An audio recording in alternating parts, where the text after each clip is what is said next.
Axial recently revamped its entire SCX10 lineup of scale rock crawlers.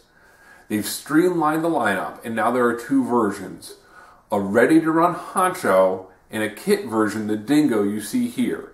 Let's take a look at some of the features and then go try it out on the trails. The Dingo comes with a clear Lexan body that you of course have to paint, and it is essentially a two-piece body. You have the main body, and then the windshield frame and windshield is a separate piece that attaches.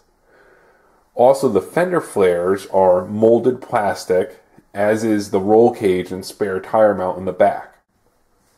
The Dingo also includes molded plastic front and rear bumpers. One of the key differences between this new Dingo kit and previous SCX10 kits is that the tires and wheels are new. Now there are 1.9-inch axial ripsaw tires and officially licensed Walker Evans rims. The ripsaw tires are also molded in Axial's R35, which is the softer of the two compounds they're using now.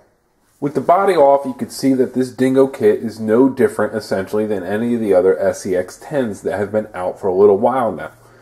The main feature is the stamped C-channel steel ladder frame chassis that is extremely realistic and contoured just like a real frame that you'd see on a truck. While the overall design of the Dingo isn't new, what is new is the updated drivetrain.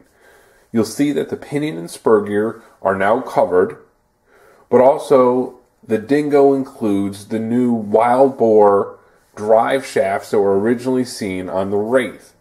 These are much more heavy duty and unlikely to pull apart and throw a drive shaft due to strain while crawling. Also, instead of having just a set screw, a pin goes entirely through the drive shaft and output or input shaft that it's attaching to. This is far more secure than the old setup. Again, the Dingo is pretty much standard SCX10 setup. It uses a 3-link suspension setup in this case with aluminum lower links.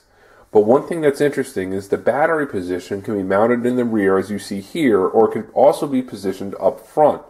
It's highly advised that you mount it up front if you're using a nickel metal pack or even a large, heavier LiPo. If you're using a smaller or thinner, most importantly lighter weight LiPo, it could go in the rear, and you could eventually experiment with having it up front, but you definitely need it up front if you're going with a heavier battery. Depending on how much experience you have, you can expect about 2 evenings of work when assembling the SCX10 Dingo kit, and maybe another evening to install all the electronics. Now that we have ours built, let's go outside and see how it works.